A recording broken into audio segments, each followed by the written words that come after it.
and whatever I see is smiling at me.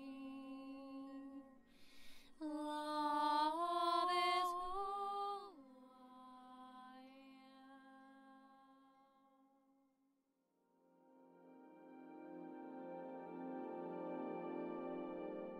So hello there everyone, and welcome to this sitting with me here today, this video where I want to talk about the meaning of holy science and devotion. So I'm gonna go straight into it because February is more my deepening of the study month. I am actually in a 9 numerological personal year myself this year, so it is quite a hermit year, although I'm already born in a 9 numerological year. I'm already the hermit, so this is like hermit multiplied, right?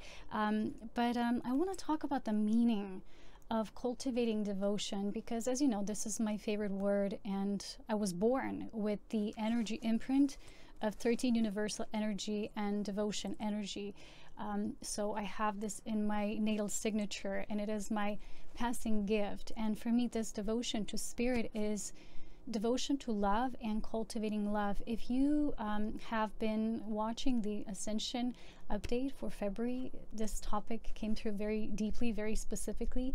And I did also channel spirit messages on this essence of love and how to embody and cultivate it within a higher emphasis than what we're regularly used to saying love means or love is to us, because there's each octave of plane we move into through our consciousness. It's like this sharpening of the refinement of our essence takes us to a new level of how we emphasize, how we access love, and how we transmit and emit the frequency of love, which exists at different octaves in each of these planes when we break through these different realities. So also on my Patreon page, which is my page for Illumined Ascension for my devotees, together with this vast plan of ever unfolding consciousness, which is for me how to make the ineffable, the unwordable, right? Which is the divine word of truth, known to mystics and yogis as Om, you know, the frequency vibration of the great Sat, the universal creative force, creator, creation, beyond creation, just source. Okay, so how to make that ineffable into reality, tangible now, into the many truths that we live personally. So it's the ultimate truth versus the truth that, you know, like abstract, the unspeakable, in relation to the embodied truth and the principles of that embodiment as we move deeper into love, which is the relative truth, and a relationship to truth, which is deeply personal and intimate.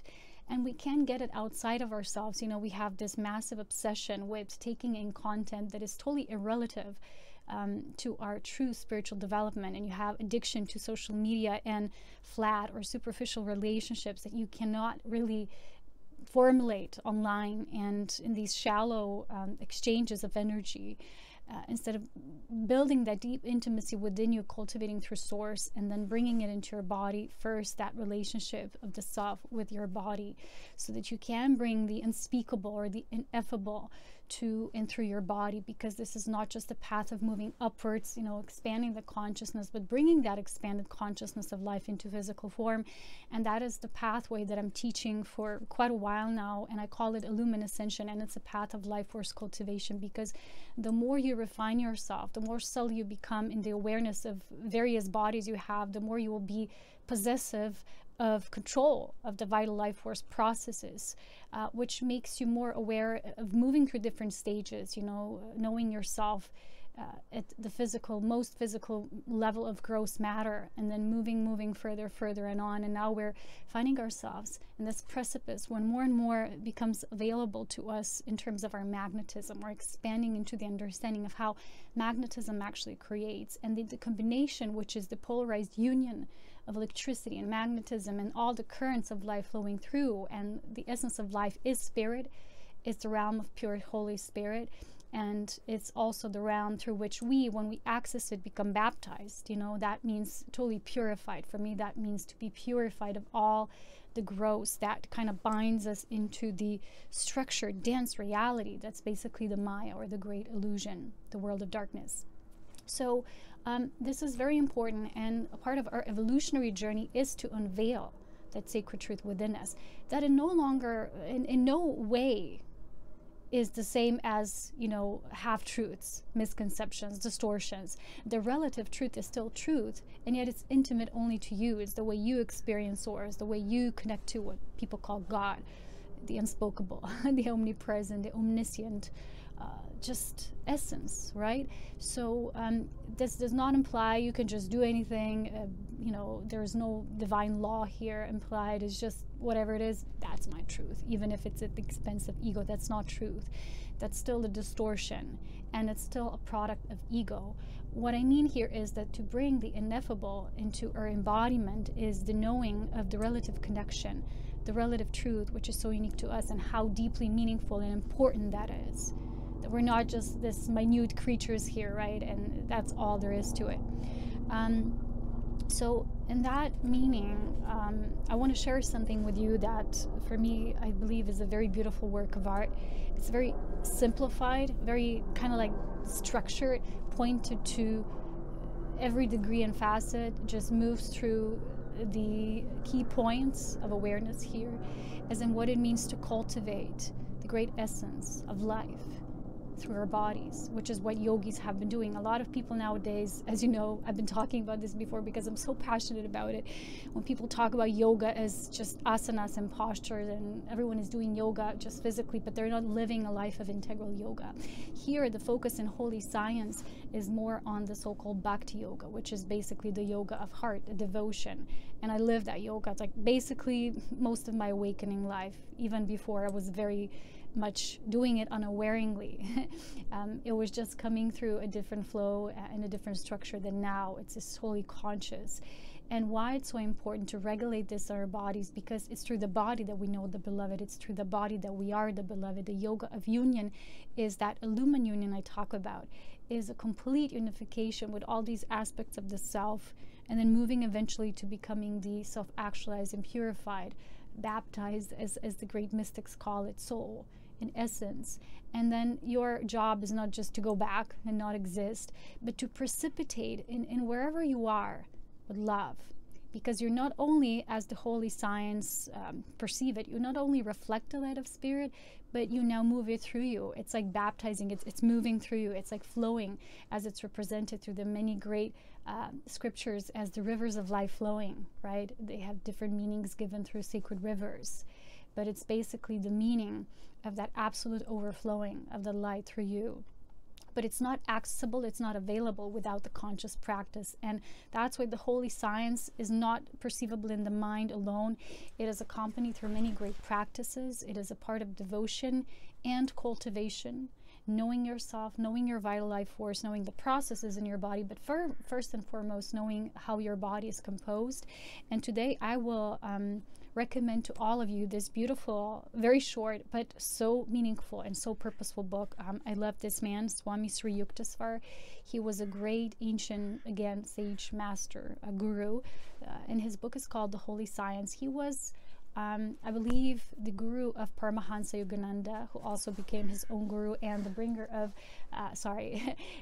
yoga to the Western world and to the Americas. So he is so beautiful explaining this, and they actually in this book translate his sutras, which are verses written in Sanskrit, and they are so beautifully flowing. Usually, these scriptures can have a very more challenging way of reading them if you're not adept to these meanings, if you don't have any prior understanding. I don't have the language of the Indian words, these words that they were using. Well, I don't know if that's the right way to call them, but either way, these Sanskrit words, I don't really have a knowledge of. But when you pronounce them, it's like it's enough that you pronounce them, but you can just understand the meaning of it because it's all explained here. The reason why this is so important is because now everything is moving us to this path of unifying that with the body. Because a lot of people become devoid, almost of this nature of knowing how important it is. Because even when you exist in creation, right, we all have a magnetic field. the more aware you become, you know, you don't just call yourself, I'm an electromagnetic being, you know, I'm a source being, but you become aware of how important it is that you maintain through your personal integrity that energy system, and how you can strengthen it, further develop it, and evolve it to the degree that has not yet been before. So this is what you do with the cultivation of integral yoga, of understanding of what holy science is. There's a great mystic knowing of cosmic creation here as well. So for me, this is almost like cosmology meeting spirit, spirit being the great cosmology, everything just, you know, explained through these basic principles, very profound at the same level. So here you have a beautiful explanation. There's a sketch also given of the bodies. Here you have the sketch of the bodies, and it gives you a very intricate understanding how you're built, how you're made, but in the second part it moves very much into the understanding of these different tendencies, how we are created, different levels, different layers or sheets of energy that surround us. I mean, there's just so much here and such a short scripture, but what I really want to stress here, emphasize, is when he also talks about you know, the discovery of man, knowing and controlling our processes in the body, also in the way nourishment comes through us, because this is so important. Everything affects our magnetism. If you're not aware of that already, first and foremost, it's your integrity of spirit, of soul, moving through that spirit that will contain that magnetism. There are beautiful video lectures from Manly P. Hall on the nature of magnetism that can assist you in that process as well, because he describes to a very profound level this understanding how integrity is important to sustain, maintain this protective sheet or shield that is your natural birthright. But if in any way you corrupt it, you will dismantle its powers, and you will become susceptible to that which comes from the outside. And a lot of people do not, you know, they're not aware of that. They all complain of having these entities, structures, but they're not aware of how much they need to look into their own actions, of where they have corrupted their own integrity and went against the natural law, the law of divinity, the law of love, because every action, as you know, has its reaction. So here it's also beautifully described the whole meaning of nourishment, and that in truth, when he talks about the creation of man, that man is not a carnivore, herbivore, it's actually a frugivore, which is it's actually a vegan, right? So the diet he talks about here, that's the ideal, which is meant. The ideal means it's meant on the creation level for the human being, that sustains the level of your vital processes, very much to the level that it's associated with our natural lifespan, instead of us corrupting it, you know, lessening it, shortening it. So this diet here, of course, consists of fruits, vegetables, nuts, seeds, and grains, and all that is not so much modified, because the moment we modify something, right, we take its vital life essence from it. Sorry, it's gotten a bit windy, so I have to put on my scarf. Why this is so important? Because everything now in our world is more a belief, personal belief to people, than the truth. And this has become so, you know, diverse, fabricated in a way that I notice people are fighting for their rights to believe what they want to believe, but, you know, instead of really seeking that higher truth, and everything would just naturally align.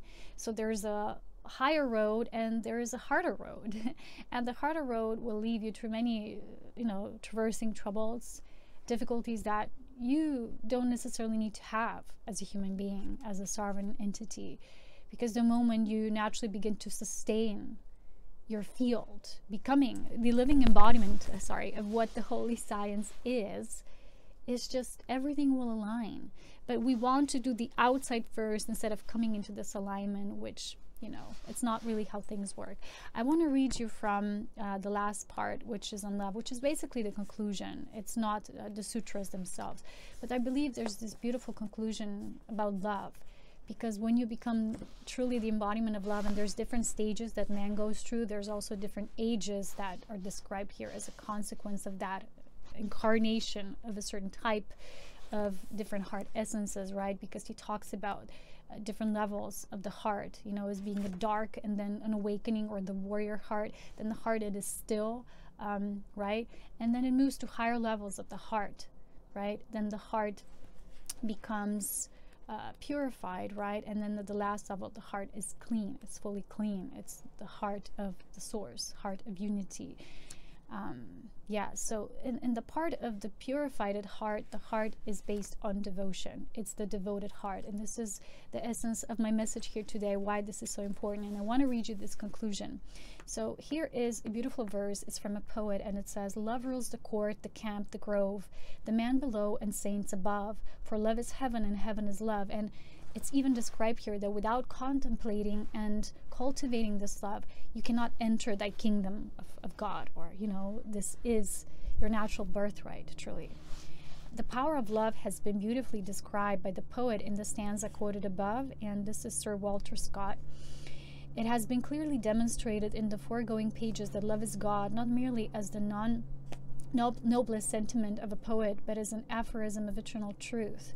To whatever religious creed a man may belong, or whatever may be his position in society, if he properly cultivates this ruling principle naturally implanted in his heart, he is sure to be on the right path, to save himself from wandering in this creation of darkness, Maya. It has been shown in the foregoing pages how love may be cultivated, how by its culture it attains development, and when developed through this means only, how man may find his spiritual preceptor, through whose favor he again becomes baptized in the holy stream and sacrifices his self before the altar of God, becoming unified with the eternal Father forever and ever. This little volume is therefore concluded with an earnest exhortation to the reader never to forget the great goal of life. In the words of the illumined sage Sankaracharya, life is always unsafe and unstable, like a drop of water on a lotus leaf. The company of a divine personage, even for a moment, can save and redeem us. Because, of course, a very huge part of this book talks about the devotion also coming through divine personages, divine deities being here and being as offerings to humanity, that in a way, you know, has become so so eliminated, you know, from, it's kind of like deprived in a way of what is essential, that these saviors, which are basically just these divine guides, are here, and the importance, because as you know, in India they have a huge tradition built upon gurus, but now in the Western world, the word guru, even there, right, in the Eastern world, many corruption, right, even distortion of the word guru has been occurring, and there's now these people who are actually not gurus, but they're presenting themselves and actually still control the power. They want to use the power to control, and basically a lot of them feed on the energy of others, but these are not true gurus. The Sadgurus are beings who truly are the holy ones. They have been consecrated, they have been anointed, and they're therefore serving as guides. So I was also asking Spirit to distinctly give me the differential between masters and gurus. So the difference is that a master is a being, right, who has, through self-control and self-will, learned to come to a degree to unify with these divine laws, the sacred laws, and has mastered the realm wherever he has resided, and through that mastery he has become liberated of such and such, right? But a guru is the one who uses this mastery to also serve others, right? To use this, what has been attained, for the reason and purposes of self-liberation, for the service and guidance, you know, passing on this as a bodhisattva in a way. Also in many cases they're described, there's different names for this, but they're using their own knowing, their full illumination, to assist the illumination of others. So anyway, a lot of people now in the Western world don't realize how important that is. I know everybody emphasizes like, oh yeah, we can do it ourselves, everyone is our own guru, everyone's their own master. Yes, in depth, in truth, but you know, a lot of people are not at the level when they can begin to access all that's required for this devotion, for this attainment, and they're still very frivolous, non-guided through this higher force. They're still guided through many elements of the mind, which can be very deceiving, which can tell you a lot of things that you are, but you're not. And this is now almost like a disease in this modern world of spirituality, where everyone is already a master and yet they're not, and everyone is so awesome in their powers, and yet they're very self-serving, very selfish. You have to know that even what we use as the words love and self-love and give yourself love and self-love, they can still be used very selfishly and very egotistically, because if there's any notion and hint of egotism there, this love is not unconditional. And recently Spirit has been showing me this beautiful lesson, right? How in order to maintain our integrity, it's not just to maintain and develop this within the self, but also in relation to others, because we're constantly in relationship with the world. Whether we are living in society, in cities, with people, jobs, daily tasks, you know, we're always dealing with the environment very much at close, or we're withdrawn, you know, living a more monastic, yogic, whatever kind of life. You don't have to be in a monastery to live a monastic life. That just means a life that's withdrawn from that which is very deeply entertained through the, you know, involvement with the material world. Here you are still in the physical, but you're not in the material aspect of the physical world, and you withdraw your life force to only the necessary aspects of your life in the living processes that will feed you from within, that will sustain you, so that you can become a greater vessel.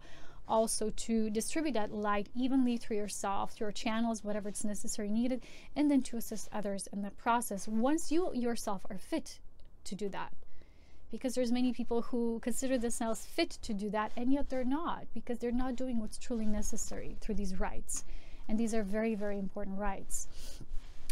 So the reason why this is so important, not just to study these scriptures, but to connect to the essence of this, the Lord of Lords. You know, for me, that's not a personage. Even here it says that it can be not always physical, because that's not always possible, but it can be this essence connection, right? And every one of us has something that's slightly above us, not in terms of being more, but in terms of possessing greater consciousness that guides us forth. So in a way, everyone has a connection to the word, the meaning guru, which is basically the cultivation of love, coming to assist your own cultivation of love, to move you and reaching higher states of what you were meant to do, which is the meaning of life. The meaning of life is not you come here, entertain yourself to death, and then die, and then come and be reborn again and never get off the treadmill or the wheel of fortune. Unfortunately, it's not a wheel of fortune. But yeah, so I have another booklet here. I've gotten this one, and I'm yet to read this one. Manly P. Hall, he has so many materials. I'm listening to his lectures a lot recently, but I also wanted to have at least one of his books. I'm not such a, as you know, profound reader, because I'm more of a yogi in terms of the living through devotion and creating my own things. But I like to read that which I believe is essential, that Spirit guides me to, and I really recommend this masterpiece to everyone. And this one is called The Hermetic Marriage. I've chosen, of course, a topic that is fits well with my Lumen Union pathway. And I'm now this month focusing a lot on the integrity of our magnetism, learning about magnetism, and cultivating that. And so next month hopefully on Patreon, I will have a new course available, because as you know, I have different levels, and each month I'll try to do as I'm capable. As you know, sometimes life makes you very much capable, and sometimes not so much. It depends where you are. But I will bring and deliver this about magnetism. It's very important. I will want to read you now my latest devotion prayer, and then I'll give you some updates of what's coming through, right? But before I do, I just want to mention again the importance of the physical cultivation in terms of what can we do now to assist the body, because it's such a vulnerable, fragile state now as it's moving into more refined states. So recently I was guided to take some supplements. I'm taking liquid silica. Actually, someone sent it to me. I was very happy, because here in my country we don't get liquid silica. It's the best to have it in liquid form. And as you know, we need silica, and because it's like the crystalline basis of everything. And then I was recently called to actually try for the first time, I know I'm a late bloomer here in this field, but ormus, which is monatomic gold. Here I have a description when I bought the product. because when it's in one in a state of monatomic, right, it acts as a great conductor. And this is what we need. We need elements that conduct this force, and we need the natural tendency to build upon it, refine our magnetic field. So I was listening to one of the lectures, and apparently Paracelsus, who was kind of like a predecessor to modern medicine, he was also one of the philosophers, and he was a scientist, whatever, but he actually developed, it was in medieval times though, it was very much early bloomer. He was very much doing researches on that, and he was stating that these different elements, right, as in minerals, are acquired in our body because they're conductors, right? They conduct the energies, and we need that. So when we now, especially we're exposed to so much cosmic radiation, we will need lots more to kind of live a life of balance, because so much is changing, because we're moving in a more refined state. So we kind of need to contemplate on what can we give our body at this time, what can support our body the most. So actually here, monatomic gold ormus is a food supplement for mental and physical well-being. It's called orbitally rearranged monatomic element, or M-state element, and it's produced from a blend of unprocessed Himalayan salt. It's high in magnesium, potassium, and calcium. So there's a different method, and it's a certain method they acquired. But someone else, actually a being who sent me liquid silica, he wrote me something, and I want to read it to you. He's more into botanical living and alchemy. So he wrote to me about silica, how it strengthens skin, hair, nails, bones, as well as supports healthy collagen formation. Our body needs vitamin C from fruit, silica, B, what does it say here? B sulfate to produce collagen, I don't know how to pronounce it, which is superconductor of life force energy, right? And silica, this one, has a tetrahedron pyramid-like molecular structure that supports our bodies to hold more light. So, also, as you know, working with sound can attune any of your nourishment supplements, supplies, food even, because a lot of the food, you know, through the soil that has been so malnourished is no longer what it used to be, you know, ages prior to where we are now. You can energize everything, but you have to first learn to energize your magnetic field. For me, the highest cultivation of magnetism I have developed from within is my cosmic orgasm practice.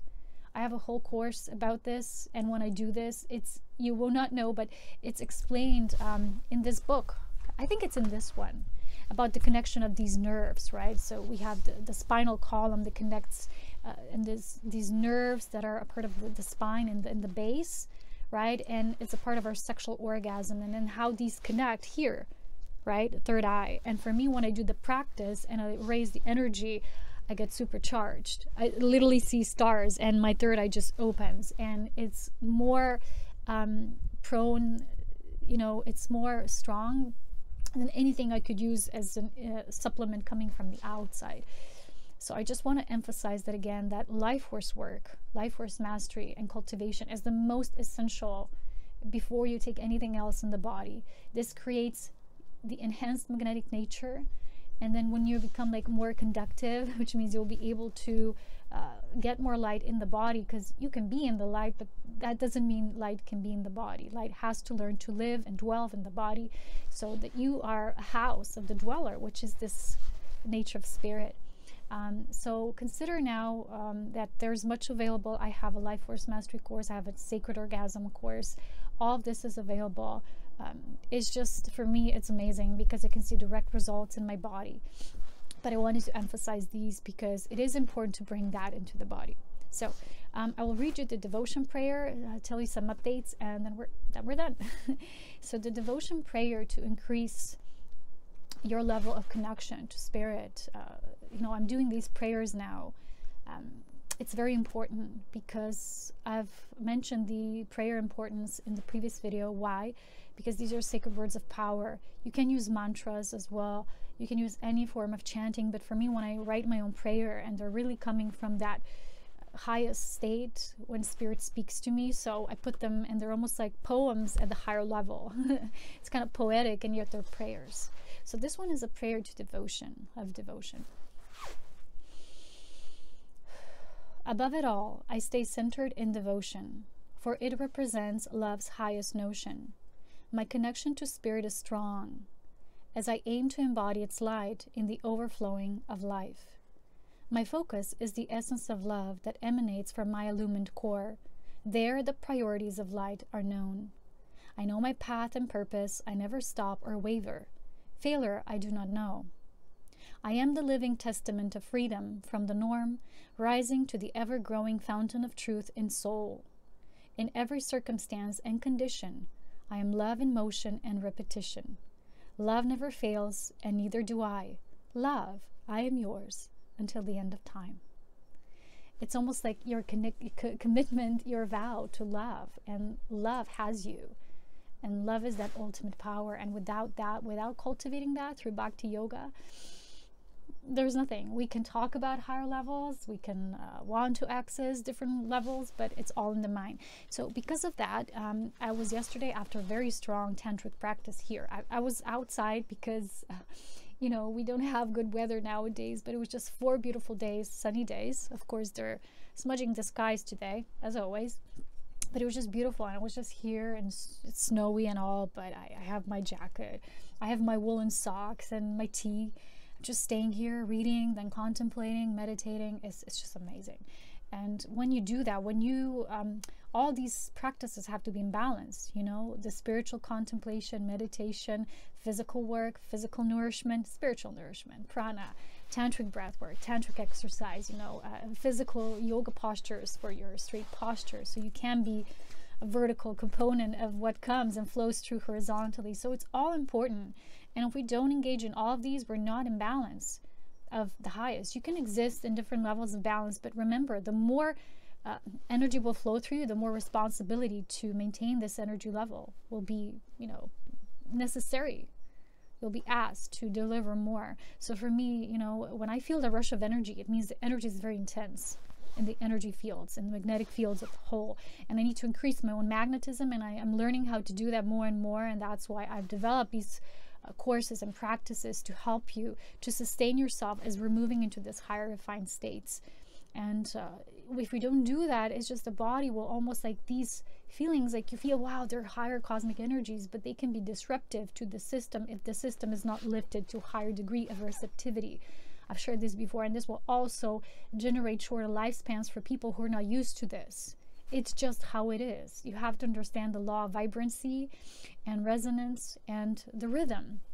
So study the Hermetic principles, you know, the 7 keys of understanding. So I have for you a gift. So Spirit yesterday, after the practice, guided me to finally, you know, I told you I will put the degree of love on my webpage, but I will also add 13 powerful, because for me 13 is the number of spirit. It's the unification, it's illumination, and all these 13 prayers. There'll be many prayers, and this will be a free gift. It will be a free PDF you will find on my page, section called Holy Spirit. You also can find my spirit drawings there. There are these channeled, beautiful drawings. People are really loving them. I'm so happy. And I had this weird response recently when someone just wrote to me, like, send me your paintings or drawings. I'm like, what do you think you are? You don't just write to someone, send me your stuff. You know, that's really rude, by the way. It's really non-spiritual. I mean, it's not honoring the spirit and the integrity of the person. And I want to again emphasize that these drawings they're so full of cosmic, I don't know, joy, fulfillment. When I do them, I'm in this ecstatic state. I'm total bliss. And this state is really, it's overflowing. Then spirit just channels through me. They're very simple, but for me, it's like they're so vibrant. They feel like they're alive. For me, they feel this way. And when I share them, first I share them on Patreon, then I put them on my webpage. You know, I had a few responses, and some people said they had tears, you know, like feeling them because they felt so beautiful. And Spirit tells me these paintings, basically they're drawings, they're a gift to Spirit through me. They just flow through me, but they're a gift to all. They're not a meaning of possession, you know. Someone said, send me this, you know, like we want to have. These are not meant to be possessed by anyone individually. But, since I feel someone said, I want to have my own, it's like there's a possibility. If you feel inclined, you feel like you want to get your own, it's not like something I'm officially saying because I already do so much. But if there's a feeling within you, you feel that would assist your own process, you can always contact me and we'll manage to do something. I don't know. We'll set up something. But yeah, that's an update. It will be a free gift. And the paintings, drawings are already a free gift. And I want to share the cards I have today. I don't know. I have so much always to share. And I always say, well, this is my last video for a while because I need to rest. But then I get excited again, and you know me, it's just love. Love overflows. It never stops. So I want to share these beautiful cards I got today because they really emphasize this meaning of devotion to truth, the inner state, the holy science within, all of that. So the first one I got was, these are from the Atlantean cards. The Soul Group card, right? It's beautiful beings there in the circle, and it's called the Atlantis Miracle Mission. So they were telling me, yes, it's unfolding. It's unfolding at a higher level. But it's funny because the next one I got is Galactica. Disclosure is closer than you think.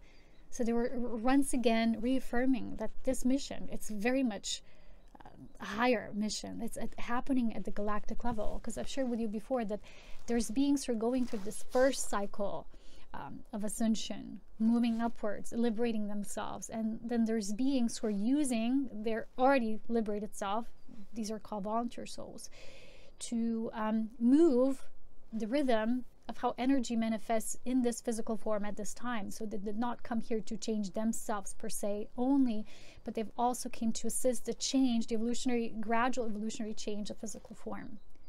I also have a spirit channel message, which will be in the magnetic understanding in the magnetism of integrity course. Now, the next one I got was the Ambassador of Truth, number 11, Truth, Justice, and the Atlantean Way. Here, it's not meant the Atlantean way as it was in their darkest expression. This was the darkest period in humanity's expression, by the way. And now we're moving upwards again in the cycle. So, beautiful symbology, meaning. So it's that dedication to truth. And then I got this one, Fountain of Youth, which again totally resonates with the holy science and the yogic principles of enlivening yourself, your nervous system, to be in total control of your nervous system, your functions in the body. That's what, the yogis do. They're not just doing postures. They're, sometimes it looks like a yogi's totally still, and yet they're working miracles. It's like their body's working so much, The Fountain of Youth. Age does not exist when you're timeless. That's a very, very important message today. It might mean something unique for you. That's why I won't explain the cards. Different people always attune to the messages I'm sharing in their own unique way. And when I do spirit channel messages on Patreon as well, people can have emotional reactions because it speaks to them at their own level. And this is beautiful. This is how spirit speaks. It's the individual intimacy, but cultivated, and again, through the higher, through the spirit of all. And then we have a new earth, transformation.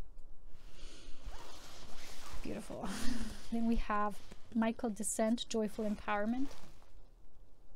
So beautiful. I hope you can see it though. I don't know how the sunlight is falling here.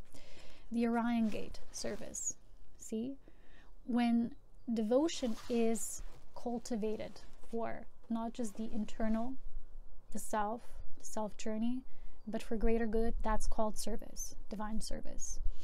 And these cards were all so strong today. I said I'd simply have to share them because maybe they have a special meaning to someone. And at the very last end, before it gets so windy that I'm maybe blown away, I want to again invite you to my Patreon page. I have to explain further that my Patreon page is not just meant as a donation page. It was in the beginning when it wasn't still clear what kind of purpose it has. But then, I developed a whole group called Ascension, which is a deepened emphasis and material I'm sharing there. It's like a gradual increase, and I really wanted to have a group of devotees, and not all people are like that. There's still people who come and they realize, oh, that's not for me, they go. They're not devoted at that level, they don't feel that's the resonance and calling, that's fine. But I really want to emphasize again that as Spirit is guiding me more and more, I'm still doing videos here, but I will not do them as frequently with the beginning of New Year, which is, comes with the March equinox point. So it feels like there's a closure of the chapter, and I really want to inform you of this. You know, it's like a preliminary warning before suddenly the doorway just really tightens up. But it feels like the closure is really happening because it's just a natural evolution. And I really believe it's important that, you know, the energy flows in a meaningful way. So if there's not a lot of people there on Patreon, it's difficult for me to channel a lot of content for just a few people. I use a lot of energy resources already for my inner cultivation of what to do in planetary level, you know, and that also takes cultivation of energy, a lot of time and dedication, and you know, cultivating the self and all that material. So I really invite you to, you know, consider it. You know, there's 3 different levels you can join. The first one is just really so affordable to everyone. It's just $5, and then there's different levels expanding from that one, because I'll be sharing most of my content there, as I was already sharing. So it's not just a donation page. For those people who, I don't know, they say, I just want to have $1, they're already supporting the work I'm doing here, because this also takes a lot of time with sharing and everything I do, and all the writings and the drawings and all that I give freely. That's also a gift. You know, a gift is just, it's not meant to be put in a bracket, in a limit, but still, it's a gift, you know. And if people feel called to give back, I do have options. You know, I do have donation possible. There's a link there on my YouTube channel. It will take you to the PayPal account. You know, it's just an option.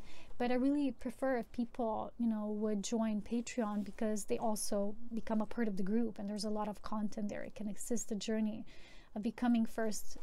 You know, here Yuktasvar pinpoints different levels. The initiate, the disciple, and then the adapt, the divine personage. So all these levels, they all lead to a greater unfoldment of our being. So if you feel that's your calling, you truly are devoted, I ask you, you know, just consider, you know, you can join out anytime if you don't want. That's all fine. I don't really hold grudges or anything like that. To each its own. But like I said, the more people suddenly migrate there, the more I can provide, because it means the energy is sustainable. The energy has a proper utilization space. You know, it's almost like a product. The more people are buying the product, the lesser the price of the product, because the greater the demand. So I was thinking I would do lots more with more people there. So far, it's like still a small group. I do already a lot of material, but you know, I would really like to expand it so that I can bring even more through, because it means the energy has reached a level of potency. That's how life force works. You have to know whatever doesn't work, we have to find ways to say, okay, that's a closure, that's a no. That's how we withdraw our life force. That's what masters of this cultivation of life force process do. That's how we live. And I think that's it for today. I hope you will take a look at the Holy Spirit section of the page, where you will find this decree of love and Holy Spirit prayers. They're very strong because they are channeled from a state of pure devotion, of a pure heart. They're not just words you write because they rhyme, or, you know, it's just how it is. As you know, I love you very much, and I'll see you when I see you. I'm going deeply into the contemplative hermit mode, as I already am, and I don't know, maybe I'll see you there, in that space of the ineffable, but also a space that connects us all in our hearts. Enjoy with love, wisdom, and power. Take care.